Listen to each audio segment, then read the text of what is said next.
On this day in history, August 18, 1612, the Pendle Witch Trials began.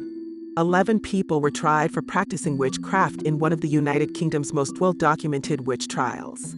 The accused witches lived in the area around Pendle Hill in Lancashire, a county which, at the end of the 16th century, was regarded by the authorities as a wild and lawless region, an area fabled for its theft, violence, and sexual laxity, where the church was honored without much understanding of its doctrines by the common people.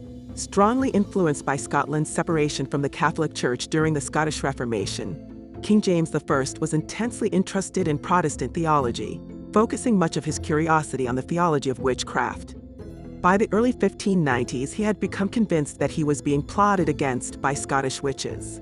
In early 1612, the year of the trials, every Justice of the Peace, or JP, in Lancashire was ordered to compile a list of people who refused to attend the English church and to take communion, a criminal offense at that time.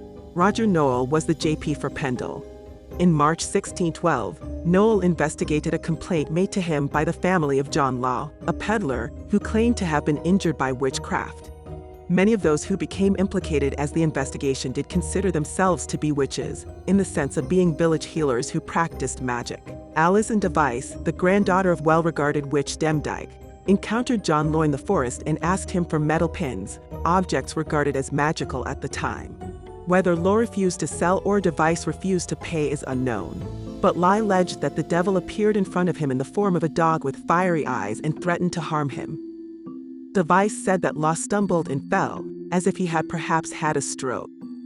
However, she began to be convinced of her own powers, confessing and asking for forgiveness. Alison Device was charged with causing harm by witchcraft. She seems to have genuinely believed in her own guilt. When Law was brought into court, Alison fell to her knees in tears and confessed. She was found guilty. The trials lasted for 2 days, and 10 of the accused were found guilty and executed by hanging on August 20th. If you're interested in learning more about this day in history, check out these books that are linked in our bio.